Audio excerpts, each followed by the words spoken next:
banya kubahwa nzego zitandukanye iteranira hano nshuti bavandimwe mwaje kudufasha kwibuka abacu bazize jenoside mu 1994 bajugunywe mu nzuzi n'imigezi n'ibiyaga baje kubasuhuza. Distinguished guests, friends, family who are here, who came to stand with us as we commemorate the lives of our loved ones who were killed in the 1994 genocide against the Tutsi, thrown in rivers, lakes, and eventually ended here. Nitwa Marie-Solange, ndubatse umugabo n'abana bane. My name is MUKARURINDA Marie-Solange. I am married and I have 4 children. Ubuhamya bwanjye bw'inzira y'umusaraba nanyuzemo bukubiye mu byiciro bitatu. My testimony, or what we call the journey of the cross, is in 3 parts. Icyiciro cya mbere ya jenoside uko twari tubayeho. The first part is the life before the genocide and how we lived. Jenoside ni umugambi wararateguwe, jewe ntago mpamanya n'abavuga yuko yabaye kubera ihanurwa y'indege ya Habyarimana. The genocide was carefully planned, and therefore I disagree with those who say that the genocide was sparked by the shooting of the plane of President Habyarimana. Mbere ya jenoside hera twiga muri primaire, mpamvu mvuga ko ari umugambi wararateguwe. Njyewe naje kumenya ko ndi umututsi ngeze mu wa 3 primaire. The reason why I say the genocide was well planned is because back then, even when we were children, I came to know that I was a Tutsi when I was in primary 3. Kera twiga mu mashuri bajyaga baduhagurutsa bakavuga abakobwa b'abatutsi muhaguruke, ababahutu muhaguruke. I remember in class they would say all the Tutsi girls rise, all the Hutu girls rise. Hanyuma kubera ko ngiye ntari nzi icyo ndicyo babanje kuvuga abahutu ndahaguruka. Bityo wari umwarimu wacu ahita ambwira ngo wicara ngura umututsi. So because I didn't know who I was, I rose when they called out the Hutu girls in the class, and the teacher said, "You are a Tutsi girl, so please take your seat." Noneho nza kubona mbona abana turi kumwe batangiye kumpakamo. So my classmates started shouting when they saw me rise or sit as a Tutsi girl. Nageze mu rugo mbaza papa ndamubwira se turabaki. I remember going back home and asking my father, "Who are we?" Hanyuma arambwira ati se kubera iki? Ndamubwira ngewe nahagurutse bavuze ngo abahutu n'abatutsi mpaguruka mu bahutu, mwemambwa ngo nicaye ndiye n'umututsi, abanyeshuri batangira kumpakamo. I remember my father asking me, "Why are you asking who we are?" Then I told him what had happened at school. When they called out Hutu girls to stand, I stood and the teacher asked me to sit down, and then my classmates were shouting. Hanyuma papa arambwira ati ibyo byihorere. My father told me not to pay attention to any of that. Ndongera ngeze mu mwaka wa 4 niho naje kubabara cyane. Ndibuka twari baduha exam baradukosora twandikiraga ku mbaho. I remember when we went to the next class, which was primary 4, something happened that deeply hurt me. I remember we used to write on blackboards. Mwarimu wanyigishaga yari umudamu afata urubaho rwanjye arushyiraho 0. And my teacher was a woman, was a lady, so she took my board and put 0. She graded me 0. Hagaruko nari umuswa. Not to mean that I was not smart enough in class. Yararufashe ararunaga cyane arurenza umuhanda rugwa agana hepfo arambwa ngo ninje kurutoragura. She threw my board across the street and told me to go and pick it. Ngiye kurutoragura ngenda gahoro arambwira ati dore uko bigenda agatsinda bigenda bikururuka. And she came and saw how I was walking slowly and said, look at how they walk slowly. arambwira ati n'ubundi nzoka niko mwabaye. And then she said, snakes crawl. Ngeze mu rugo nabajije ababyeyi ndababwira ko nababajije ubwoko bwanjye mukanga kubumbwira mwaremo nano bakaba yongeye kubimbwira n'ukubera iki mwabaye abatutsi. So this time I went back home and I told my parents, I asked you who we are and you told me not to pay attention, but this time round the teacher said that we walk or we crawl as snakes. So why were you born Tutsi? Ababyeyi barababaye ariko se bansobanurira. My parents were hurt, but they still didn't explain to me. Bityo nkajya mbona mu ishuri dukomeza gutotezwa. So in school we would always be tormented. Nihuse cyane rero ubuhamya bwanjye ni burebure, reka mba mpine aho ngaho noneho ninjire mu gikorwa nyirizina cya jenoside. My testimony is very long, but let me go now straight to the genocide itself. Jenoside yabaye mfite imyaka 16. The genocide took place when I was 16 years old. Ndibuka ku itariki 7 indege ya Habyarimana yahanutse. On the 7th of April, when the airplane that had President Habyarimana was shot down. Je ntago nari naraye mu rugo, nari nagiye kuraza amasenge ariko yaratuye bugufa aho ngaho. I hadn't spent the night at my parents' house. I was at my auntie's house, but she was our neighbor. Narazindutse mu gitondo nza mu rugo nsanga ababyeyi bicaye hanze ku muryango mbona bahindutse bigunze. I came quickly in the morning and went to find my parents sitting in front of our house, but something had changed about their demeanor. Ntabwo nari nzi byabaye. I didn't know what was happening. Narababajije se ko ndeba mu babaye habaye iki. I asked them, you seem to be troubled. What happened? Barambwira bati Habyarimana yapfuye. And they told me Habyarimana is dead. Jewe rero nk'umuntu w'umwana numvaga kuba yapfuye ntacyo bitwaye, narabashubije. As a child, I didn't see the weight of his death, so I responded to them. Narababwiye nimba yapfuye ntacyo bitwaye bashyireho undi. And I said, if he's dead, let them elect another president to replace him. Ababyeyi barambwiye bati ko nta kundi nyine kuva Habyarimana yapfuye natwe turapfa. And my parents said, if Habyarimana is dead, we are going to die following him. Jewe nk'umwana nkumva ari ibintu bitamfasheho. As a child, it didn't make sense. Okay, byarakomeje ubwo ngubwo burakeye ku itariki 8 ndamanuka twari tuyivomero ndagenda njya kuvoma. On the 8th, the next day, I went to fetch water. Hanyuma mpasanga umugabo twari turanye afite umuhoro arimo kuwucyaza cyane. I found one of our neighbors with a machete and he was sharpening it.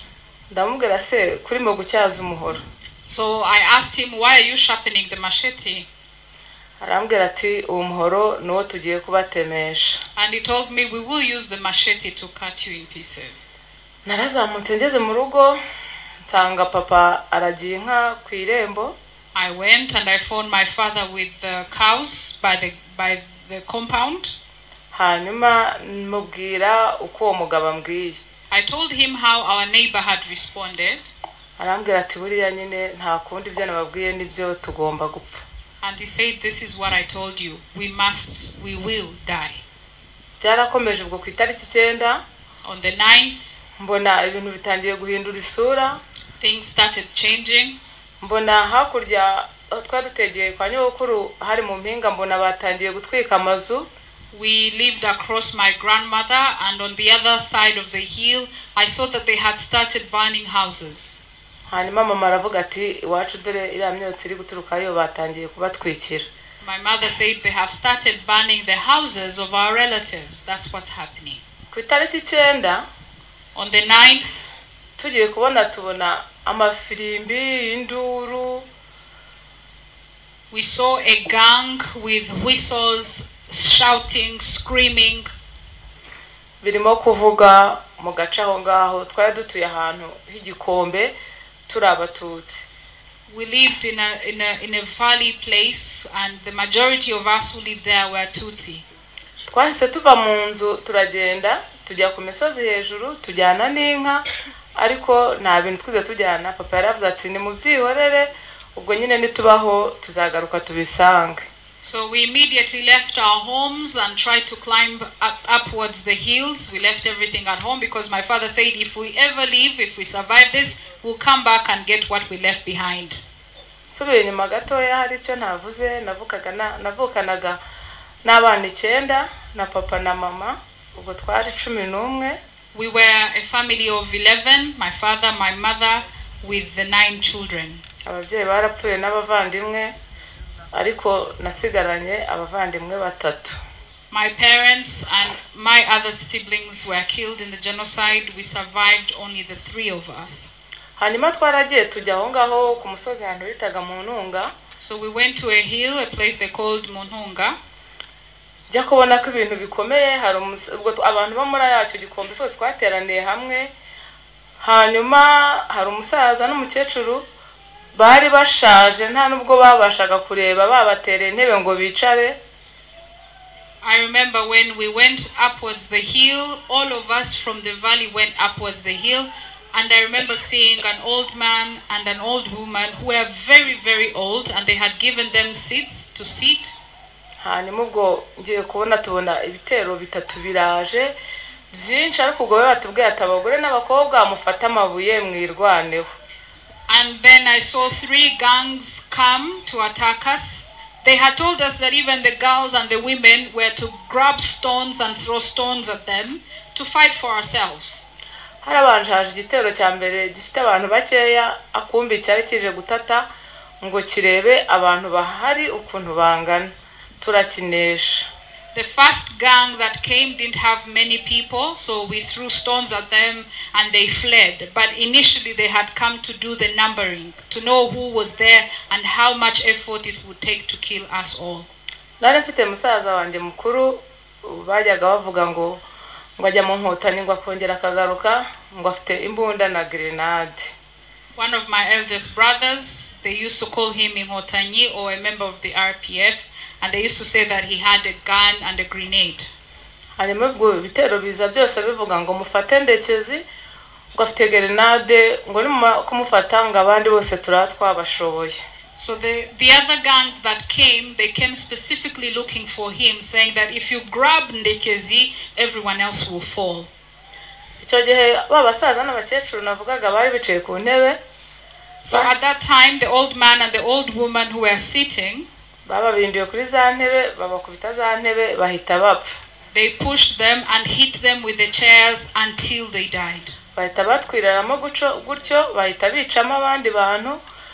They joined us and started killing people.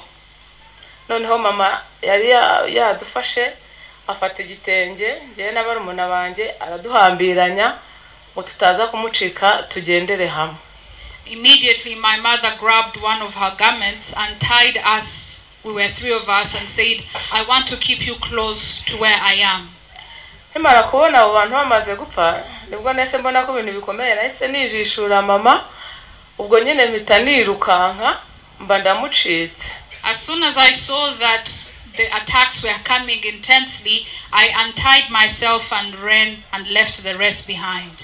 Uwo munsi nibwo mperukana n'ababyeyi banje. That was the last day I saw my parents. Twase dukwira imishwaro. We had nowhere to hide.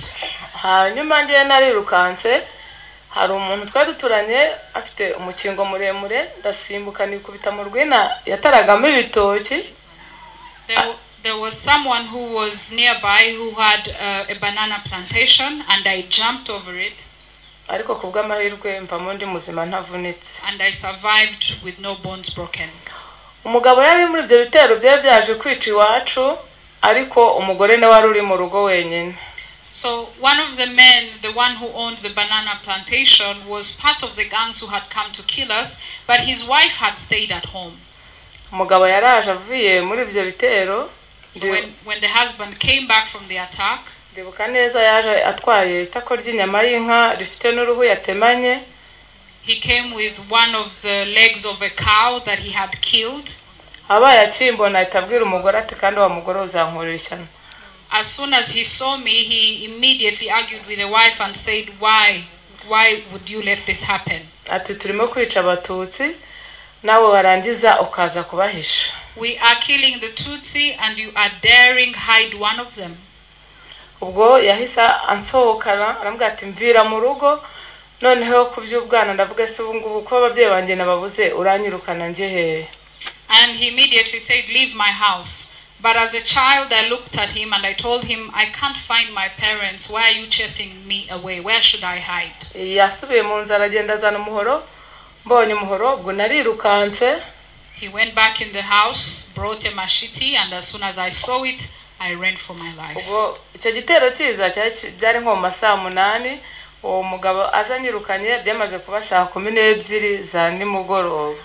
So when they had attacked us, it was around 2 p.m.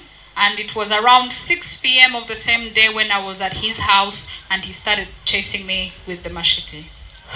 Ubwo narakomeje ndatambika ndi ruzivuga n'amafirimbi bavuga bati nguwo gena nihisha. I ran and they were screaming behind me saying that there she is, catch her, catch her, catch her.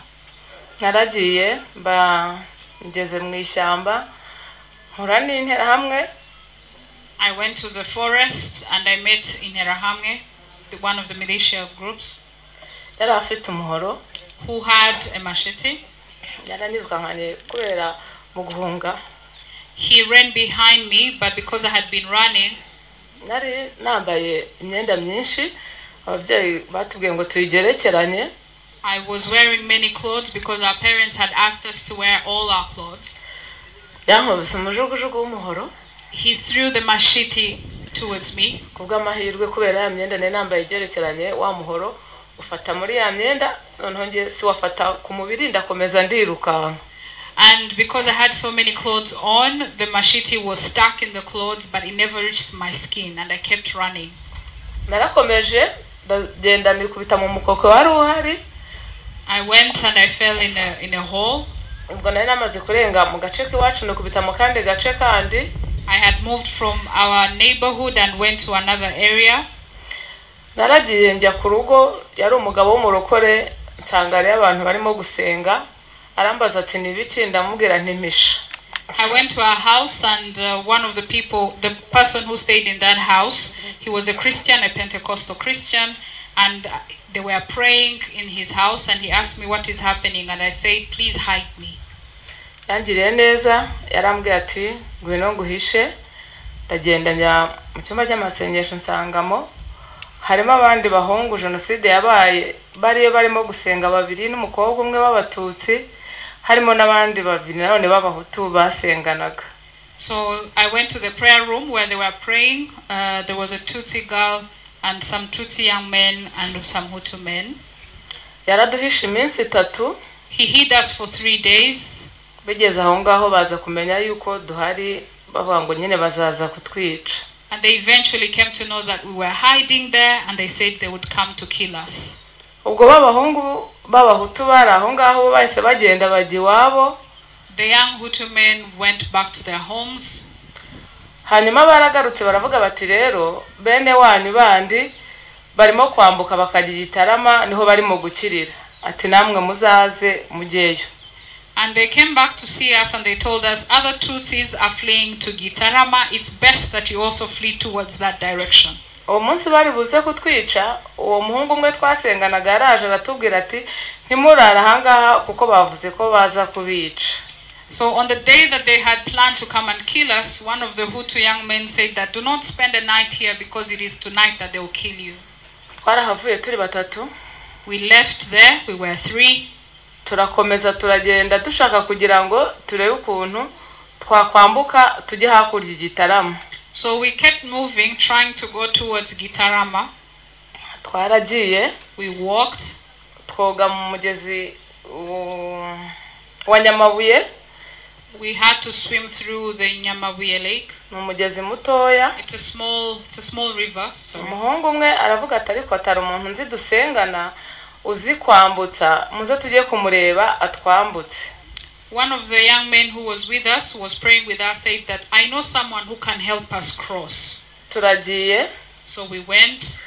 Tugera ahantu kera tukiga primaire munsi y'amashuri twajyaga tujya kwigira ibintu byo gukora imigati And we went to a place where back in the day when we were still students, we used to go to this place where they would teach us how to bake. Tuhageze tubona interahamwe nyinshi zari zivuye ahantu hari umupasiteri wari umututsi wasengeraga muri EPR bari baje gushaka abana be ngo babice kubera ko umupasiteri ntaho hari yaragiye hanze. When we went, we saw a big gang of Interahamwe who had come looking for the children of a pastor from the Presbyterian church. He wasn't there at the time, he had gone abroad, so they came to look for his children to kill them. The Interahamwe ziba ziratubonye noneho turirukanka saw us and we had to run. Babandi ndababura ngiye nihisha muri ya furi imigati. I went to hide in the bakery and I couldn't see the others where they had gone. Umugabo umwe warunze azi no mu rugo. One of the men recognized me and he knew my family. Yamvumbuye muri ya furi imigati. He came looking for me and found me in the bakery. Ankubita imene mu mutwe. And hit me with a club in the head. Hanyuma cyakoze narakomeretse ariko sinapfa ndirukanka. I was wounded but I didn't die and I kept running. Ndamucika. And I ran from him. Narakomeje nsubira muri wa mugezi. I went back to the river. Wa Nyamabuye. The river of Nyamabuye. Ngeze muri Nyamabuye naje guhuriramo n'abahungu nari nabuze. I met the young men that we had lost each other during the running. Turakomeza tujya ahantu kugira ngo batwambutse. And we kept moving so that we reached the place where the person was to help us to cross. Twagezeyo. We reached there. Tugenda dukwepana n'ibitero. But we had to keep hiding from the gangs that were coming to kill us. Abahungu kubera basenganaga n'uwo mugabo. The young men, because they used to pray together with that man, baramubwira ati tubabarire ubu amakiriro dufite ni kuri wowe. They told him, forgive us, but you are the only one who can save us now. Ati ngwino utwambutse tugende tugere kuri Nyabarongo. They told him, come and help us cross so that we go to Nyabarongo. Twaramanutse tuba tugeze mu bisheke. So we reached the place where there were sugar canes. Hanyuma tugeze mu bisheke wa mugabo aravuga ati reka mbanze ngewe ngiye kureba ko umusomyo urimo atuko iyo bwije umusomyo barawutwara. And he said that he was going to check out the place because in the evening they would come in. Hanyuma araza aratubwira ati umusomyo ndawubuze ubwo nyine hasigaye no kwirwariza. And he was going to help us cross over, but there was no boat, there was nothing to help us cross over. So he said, we can't cross. I think everyone will have to find their own way. Twihisha mu bisheke. So we had to hide in the sugarcane plantation. Hanyuma batangira kuduhigisha imbwa. And they had to let the dogs come to look for us. N'ibisheke barabitwika. And they burnt all the sugar canes.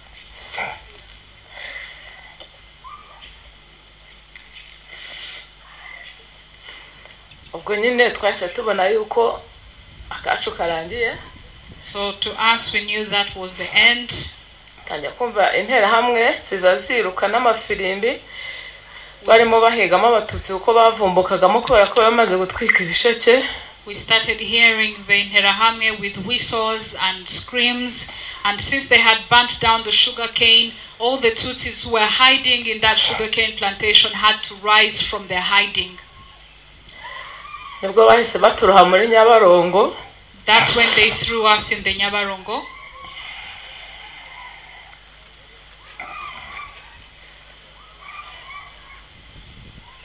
Ariko kubw'amahirwe suko twe tuzi koga.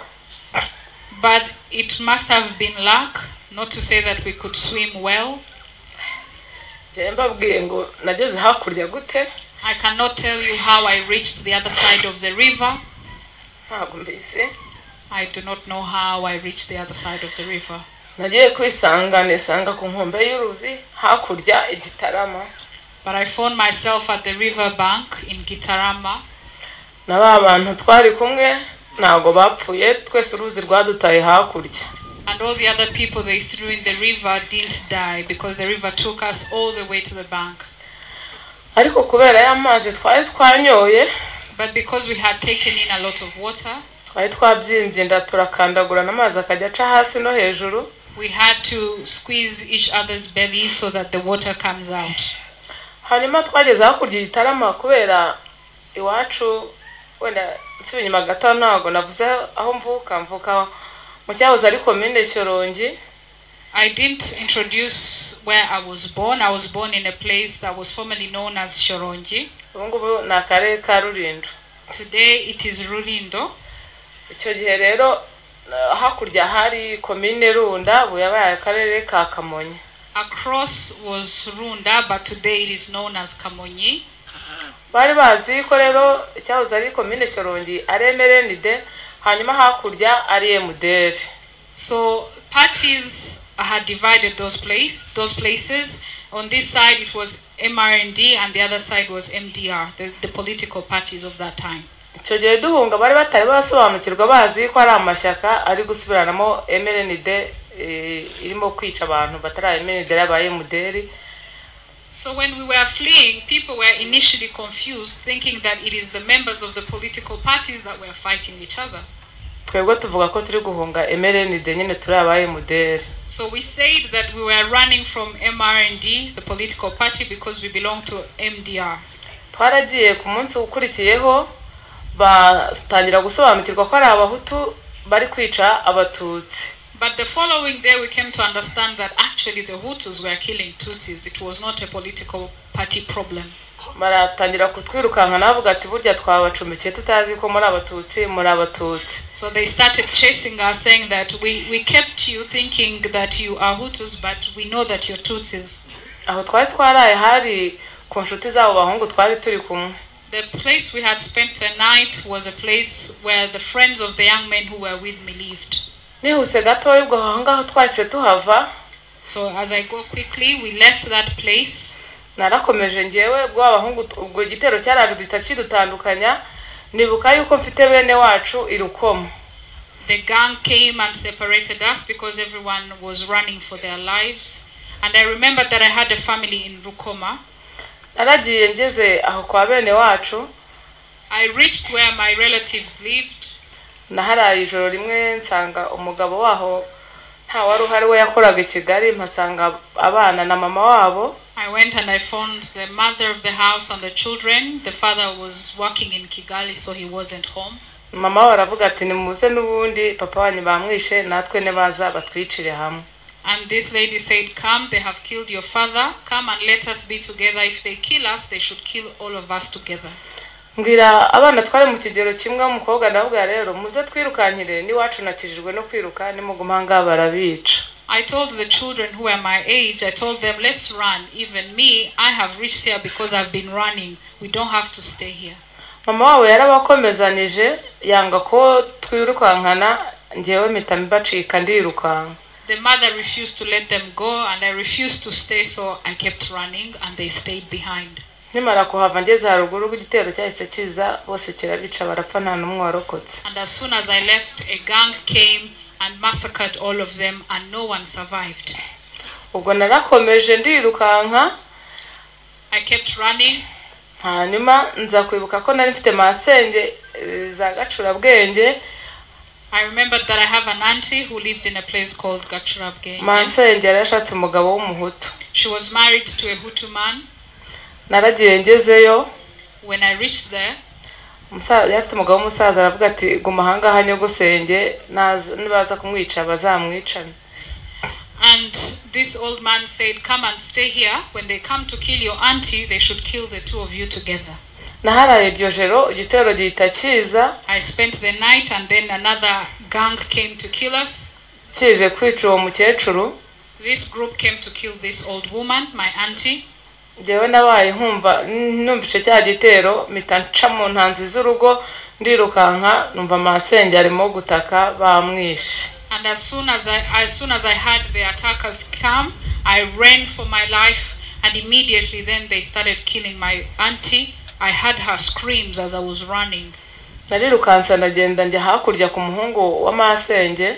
I ran to the house of my cousin who was living across the house. ngezeyo baranyirukana bati hoshosho ugenda mutaza kutwicisha kandi ukashobotse.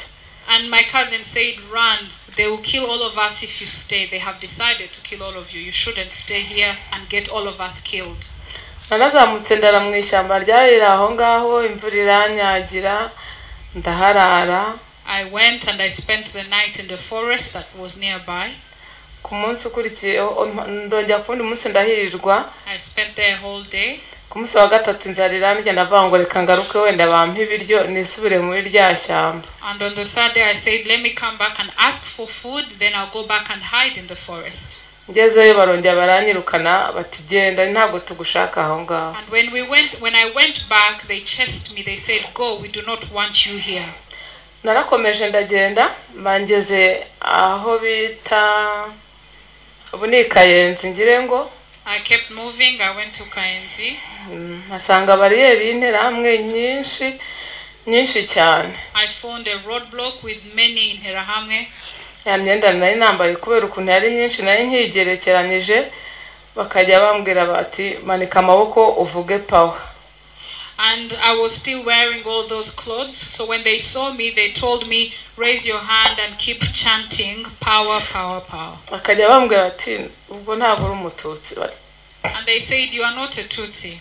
Banyaka ibyangombwa ndabwangiye nta byangombwa afite. They asked for my documents, my ID. I didn't have my ID. Barambwira ngo se nta masasu ufite. They asked me, do you have bullets? Ndabwa nta masasu mfite. I told them I don't have bullets.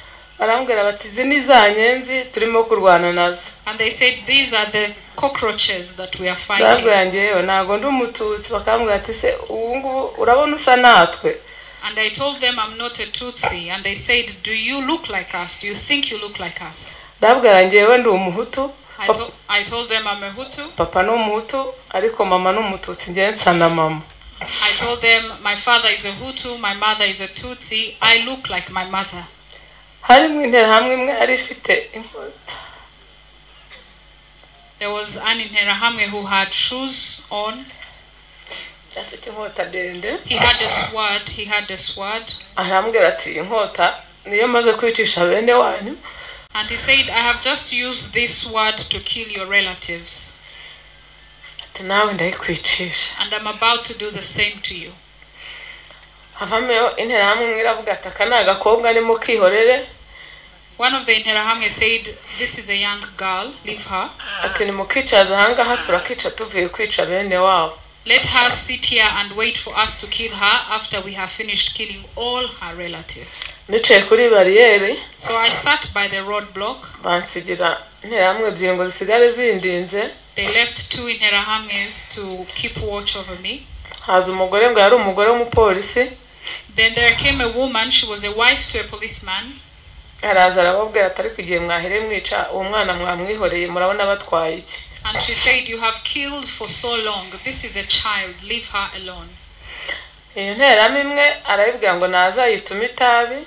So she asked one of the militiamen to come, that she would send him to get cigarettes for her. Ati ndasigara mubarebera indi sinibuka ikintu yayitumye. And the other one, I don't know what she asked him to do. And she said she would stay with me and watch that I stay there. Arambwira ati wa mwana we ndabunteye agahinda. Ati ira nterahamwe irakwica yagusizaho ngati yamaze abantu.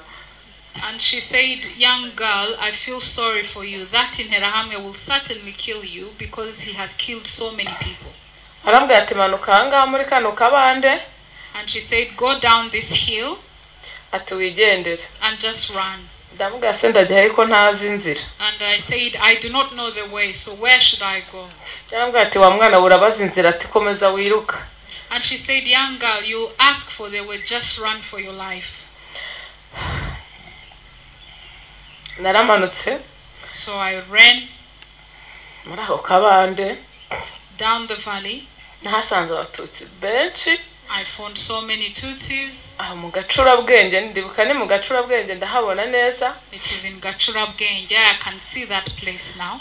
Babishe. They had killed them. Bamwe bari mu gutaka bansaba amazi kandi nanjye ntayafite. Some were crying out for water, asking me for water, and I didn't have water. Ntacyo nari bubafashe ndabasimbuka nsimbuka ya mirambo. I couldn't help them, so I kept jumping over the bodies. Ndakomeza mbangeze ku Kamonyi. I went all the way to Kamonyi. Nageze ku Kamonyi nsanga urugo rw'umututsi bamaje gutwika. When I reached in Kamonyi, I saw a house of a Tutsi that they had just burnt. Nsanga abagore n'abakobwa barimo gushungera. And I saw women watching over what was happening. Nasanze igihugu kimeze nk'ikigoryi. And I found a man who looked like he was mentally ill. Abagore bakajya bavuga bati tuguhe umugore. And they were saying, let's give you a wife among these. Hano kikajya kibabwira ngo nta mugore nshaka. And he kept saying, I do not need a wife. Umukobwa yarambonye. One of the girls saw me. Muri abo bari hango bari gushungera. One of the women who were watching what was happening. Arambwira ati wa mwana ngo ngwino nkubwire. And she said, young girl, come over here. I want to tell you something. Arambwira ati uri umututsi. And she said, are you a Tutsi girl? Sinigeraga mvuga ko ndi umututsi. I never said I was Tutsi. Ndabwira ngiye ntabwo ndi umututsi. I said I'm not a Tutsi. Naye ntangiye kujya mpindura none nkajya mbabwira ngiyeyo navuye i Kigali nahunze inkotanyi ndimo kujya kwa sogokuru ku Mugina.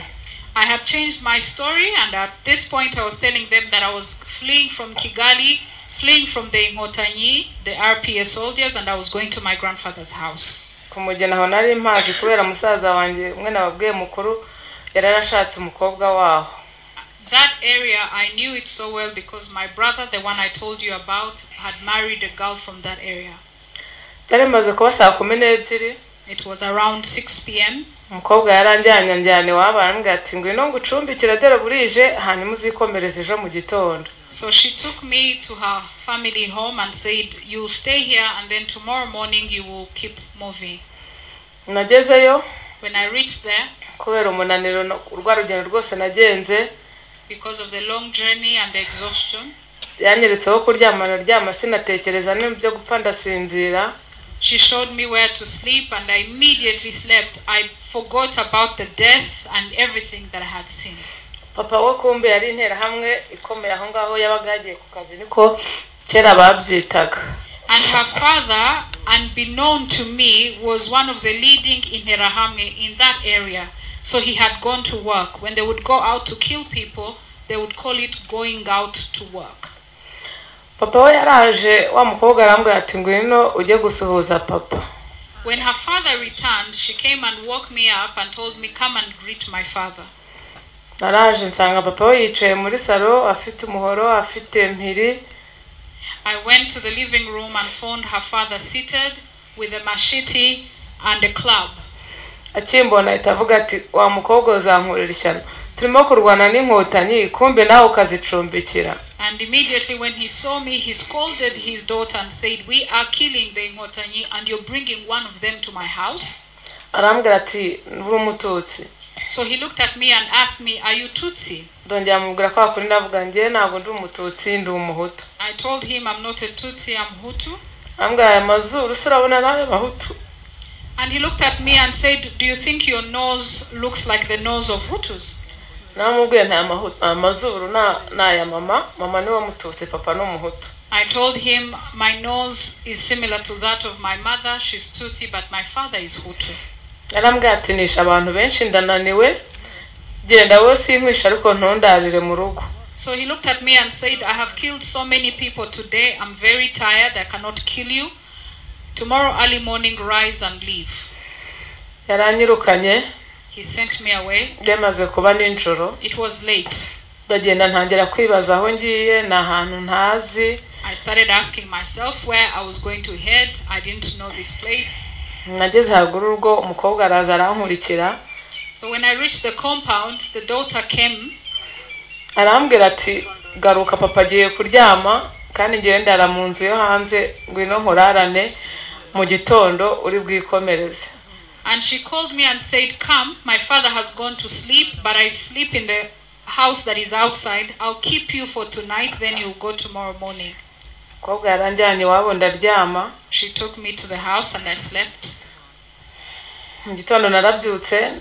In the morning when I woke up, papa atari yabyuka ndakomeza ndagenda. I woke up before the father woke up and I kept running. Ndamubwira none se wandangiye inzira irangiza ku Mugina. So I asked her, what is the way that will lead me to Umugina? kumugina nahagendaga n'imodoka ntago naye mazi n'amaguru. I used to go there by car. I didn't know the place on foot. Yanyeretse inzira. She showed me the way. Nagenda ngera ahantu bita mu Gashyushya. I reached a place called Mugashyushya. Sanga interahamwe nyinshi ugira ngo ni nk'isoko rya Rene. And I found many in Interahamwe. You would think it's a market. Barangije baramfata. Then they took me. Interahamwe They took me.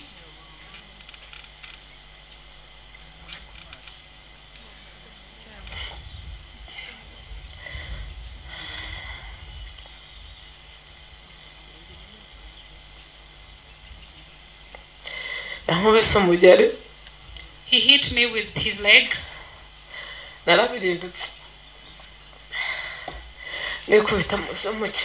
And I fell. Because I had fell upside down. Another Interahamwe came and hit me with a club at the back, and I felt like a dead person. They left me there thinking I was dead. When they left, I kept running. I kept moving.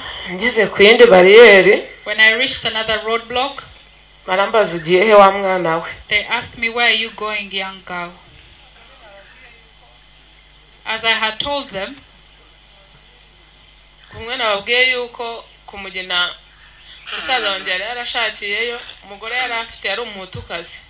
as I told you, my brother who lived in Mugina had been married and his wife was a Hutu woman. And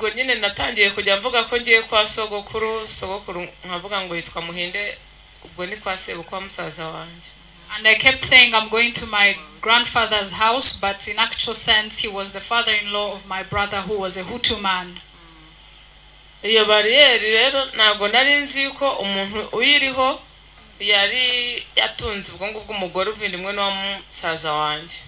Now what I didn't know is that at that roadblock was an Interahamwe who was married to the sister of my brother's wife, or my sister-in-law.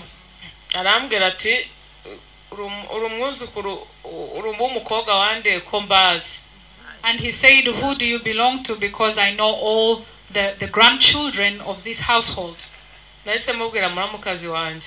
I told him my sister-in-law.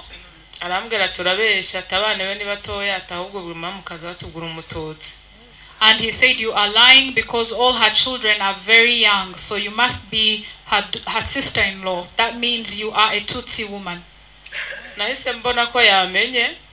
I immediately saw that he had recognized me.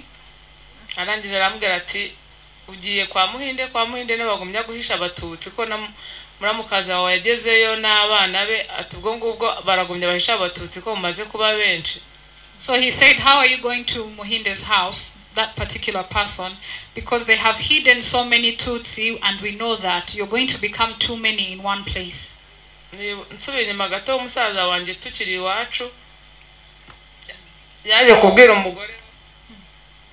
My brother had told his wife,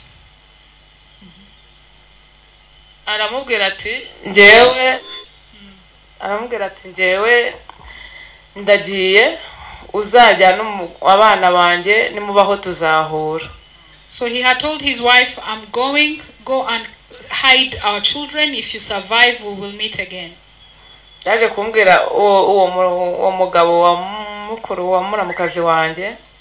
So this man who was married to the sister of my sister-in-law told me,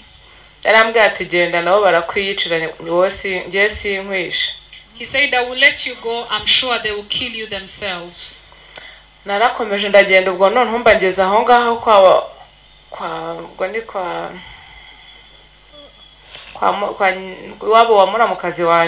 So I kept moving and went to the family home of my sister-in-law. Her brothers were in the Interahamwe militia.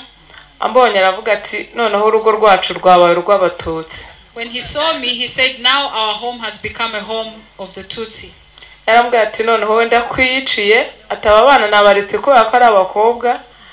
ati wenda kwica.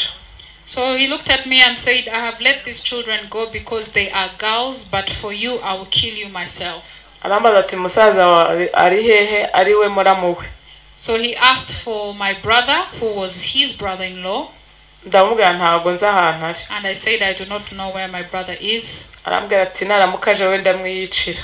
And he said, if he comes here, I'll kill him myself.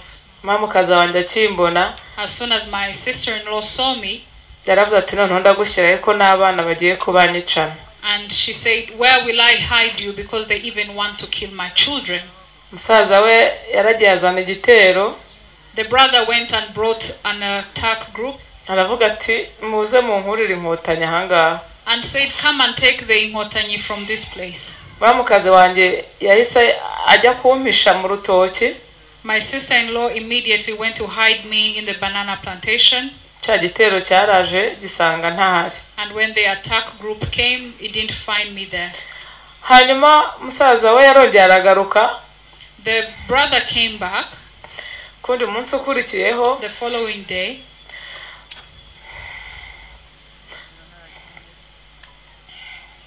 Ni ishusho ntashobora kuzibagirwa. I can never forget what my eyes saw. Iteka igaruka mu maso yanjye. Because this image always comes back in my mind. Yazanye umwana w'imyaka 5. He brought a child of 5 years. W'umututsi. A Tutsi child. Nibwo nahise mbona ubugome bw'abahutu ko ari bubi. That's how I saw that they had wicked hearts.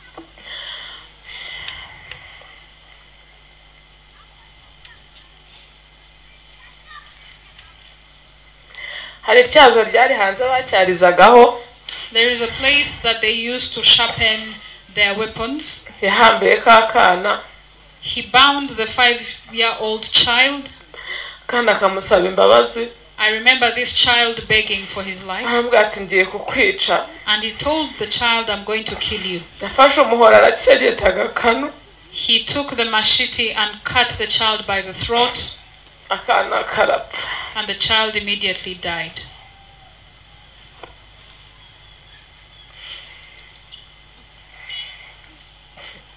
When he was killing this child, I was seeing it. And he said, the way I've just killed this child, when I come back, this is what I will do to you. I told my sister-in-law, I told her, I am afraid of a machete. Let me run. And she told me, she said, I can't do anything about it. I don't want you to die in front of my eyes.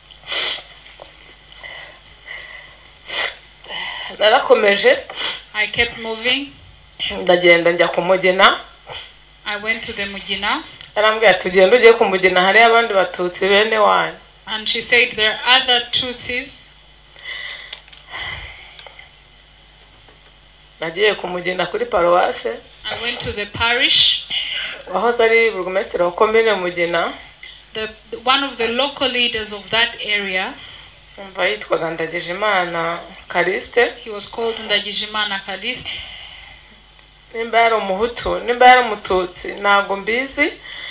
I don't know if he was Hutu or Tutsi, but he used to be a good local leader. He held a meeting. And he said, at this point, fight for your lives. They want to kill all of you. Try to fight for your lives. So when we were having a meeting, there came an attack group and we fought back and they ran.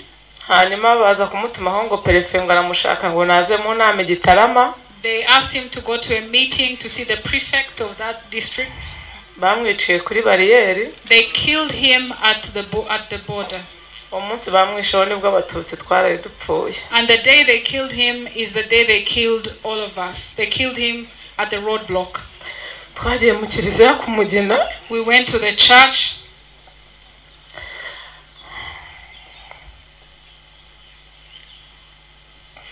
padiri wari uhari yaravuze ati musabe penetesi abasaba penetesi yamwiyeze.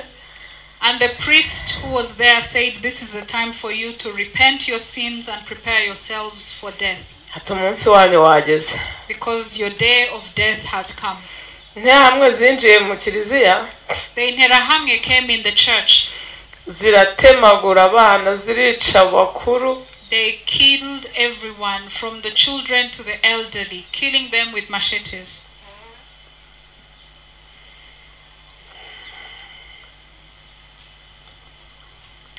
Naje kujya mu mirambo. I was in the dead bodies. Ndyama hejuru ndi ndayorose ndayisasira. I had to sleep on the dead bodies and cover myself with other dead bodies. Hinduka amaraso. And I became blood all over. Interahamwe zaraje zikagaragura zije kureba abakirongo zihorahoze.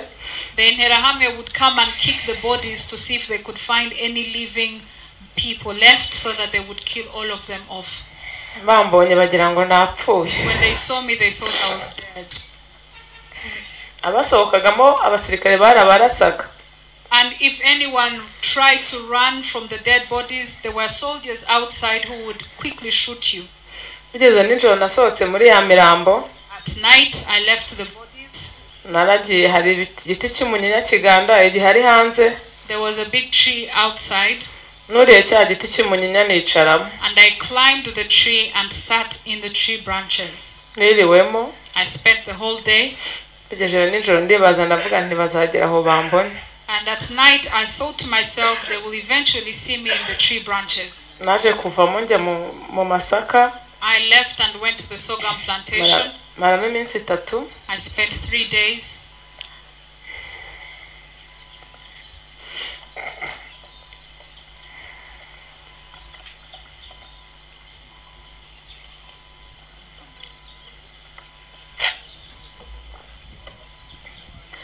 Naje kubona nta handi nderekeza. I saw that there was no other place to run to. Ndongera nsubira handi kwa mwana mukazi wanjye. And I went back to my sister-in-law's house. Ngezeyo wa musaza wambonye. When I reached there, her brother saw me again. Arambwira atari kunyenze n'umujya mupfa koko. And said that cockroaches never die. Tinarinze ko wapfanye na bene wanyu uragarutse. I thought you had died with your relatives. Now you have come back. Nagezeyo mpura n'ubuzima bubi. I lived a very difficult life. Ndatotezwa cyane. I was tortured, gravely tortured. Mama wamura mukazi wanjye. The mother of my sister-in-law kanyambwira ngo ngiye gusenya inkwi. would tell me to go and collect firewood. Ku nzu z'abatutsi. Collect firewood from the houses of Tutsis. Nagiye kuzisenya. And when I would go to collect firewood, inkotanyi zatangiye kugera muri ako gace. at the time the Inkotanyi had started reaching that area. Zirandasa. They shot at me. Ndavuga nari komana. And I said, God, ngiye kwitwa na bene wacu. I'm going to be killed by my relatives, my brothers. Ndongera ngaruka nta nkwi nzanye. So I came back with no firewood. Ngeze yarambwira ati se uje uzanye iki kutazanye inkwi bari abakwica si bene wanyu. And she said, you have come empty-handed, and the people who were shooting at you are your relatives. Ndamubwira nti bandasaka. I said they were shooting at me. Musaza we nakobwa umuhungu we yarambwiye atari kuti noneho uyu munsi ntagurara. And her son, the brother to my sister-in-law, said, you shouldn't survive this night by all means. Yagiye azana igitero giturutse Runda. He went and brought an attack group from Runda in a place called Rugarika. Jewe ngo nandi munsi y'urutara. I was down at the bottom. Ariko nari navuyemo nicaye muri salo. And I was sitting in the living room. Haba haje umugore yaragiye kuvoma. Then a woman who was going to fetch water passed by. Araza abwira mama mukazi wanjye. She came and told my sister-in-law. Atana ruguru hari igitero kije kwica muri mukazi wawe nuko numvishe bavuga. And she said there is an attack group coming to kill your sister-in-law. Mama mukazi wanjye yarambwiye ati sohoka mujye kwihisha inyuma y'urugo. My sister-in-law said, leave this house and go and hide behind the house. Ndamubwira ntoya nereka ndigire munsi y'urutara. I said, I'll go and hide under the rock. arambwira ati munsi y'urutara rwabuze isoni arabizi ko ari wowe wihisha buriya niho yabarangiye nibaza barakwica. And she said, my brother knows that that's where you are likely to hide, so that's where they'll come looking for you. Byararangiye koko ndagenda nahisha inyuma y'urugo hari ku mwero w'ikawa. I went and hid behind the house. It was the time of the harvest of coffee beans. Hari n'ibishyimbo. There were beans. Nihisha muri bya bishyimbo n'ikawa. I hid in the beans and the coffee plantation. Boherejemo amacumu munsi y'urutara barambura. So when they threw in spears under the rock, they couldn't see me because I wasn't hiding there. Bagaruka kunshaka muri za kawa. They came to look for me in the coffee plantation. Interamo imwe yanyereye ku kirenge rwose numva igiye kumbona. One of the interahamwe slid by my feet and I thought he had seen me. Ariko bahita babona inka hakurya yo bakurikiye ntibambona. But they saw cows and decided to chase after the cows and they left me. Nabonye bagiye. When I saw them run, ndavuga ne buriya rwabuze isoni naga ko gasanga mpari none haranyica. And I said, if the brother comes back, his name was Gwabzisoni, he will definitely kill me himself. Ntago nasubiyeyo. So I didn't go back. Narakomeje ubwo ndagenda. I kept moving. Inkotanyi zari zageze muri ako gace noneho. The Inkotanyi had come in that area. Mpunga mu kivunge cy'abahutu nabo bahungaga. And I ran with the Hutus who were running away from the Inkotanyi. Ubwo twahungaga twerekeje Nyabikenke. We were heading towards Nyabikenke. Ndagenda ngeze Kayenzi. When I reached Kayenzi, bambajije ibyangombwa ndabwa nta byangombwa afite. When they asked for my documents, my ID, I didn't have it. Baravuga bati Inkotanyi turimo kugendana nazo. And they said, we are moving with Inkotanyi. Ati cara aho ngaho. They said, sit there. Ndahicara. I sat. Sinzi ukuntu nacunze barimo kwaka abandi byangombwa ndirukane kubita muri cya kivunge ndakomeza ndagenda. I saw that they were asking for documents from the others and I quickly ran and joined another group. Narakomeje ndahonga. I kept running. Ndahonga nkomeza nyene nerekeza za Nyabikenke. I was headed to Nyabikenke. Naragiye ngeze Nyabikenke. When I reached Nyabikenke, njya kuvoma amazi yo kunywa. I went to fetch water to drink. Ngeze aho bavomaga. When I reached a place where they were fetching water, masanga abahungu bavuga ati ni Inkotanyi turi kugendana nayo. I saw young men and they said, this is another Inkotanyi who is with us. Baramfashe. They took me. Interahamwe biturushye. One of the interahamwe slapped me. Banyicaza aho ngaho barambwira bati turakujyana aho bene banyu bari Senate. And they told me, sit there, we will take you where your brothers are at the Parliament building.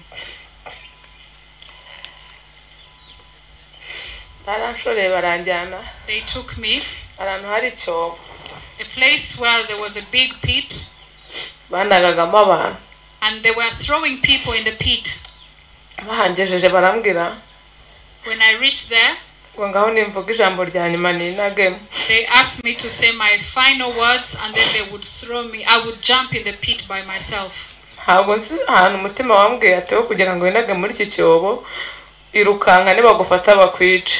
And something told me, instead of jumping in the pit by yourself, you can still run. And if they catch you, let them kill you, but at least you will have run.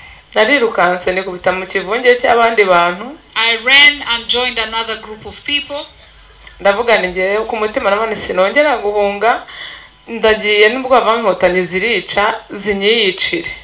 I was very tired and I said, I'm not going to run anymore. If I meet the Inkotanyi and they are killing people, let them kill me, but I'm not running anymore. I returned and went back to Kayenzi as I was heading home.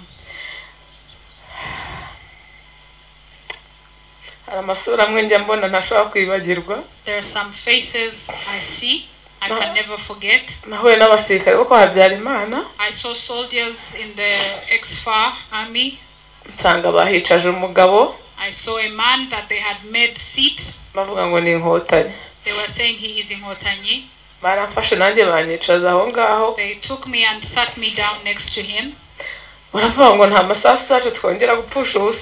they said, we will not waste any more bullets. These ones we will stone.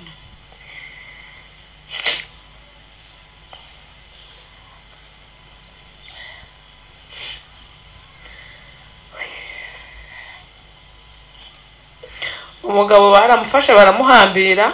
They took this man and bound him. Bakajya bazana amabuye bagakubita mu mutwe, amaraso agatungereza bagakubita ahantu hose, bakajya ataka. They bound him and they started stoning him, and with each stone blood would spurt and he would cry out. Bakavuga ngo inzoka ntago ziyazipfa gupfa ngo igihe twamwiciye ku cyadapfa. And they would say, snakes do not die easily. We have been stoning him for so long and he's not dying. And they would keep stoning him. Abasirikare bo kwa Habyarimana and the soldiers baravuze ngo kana gakobwa ko ngo nimukihore ngo turakica nyuma. And they said, leave this girl behind, we will kill her last. Nkuko bamwe bahungaga abandi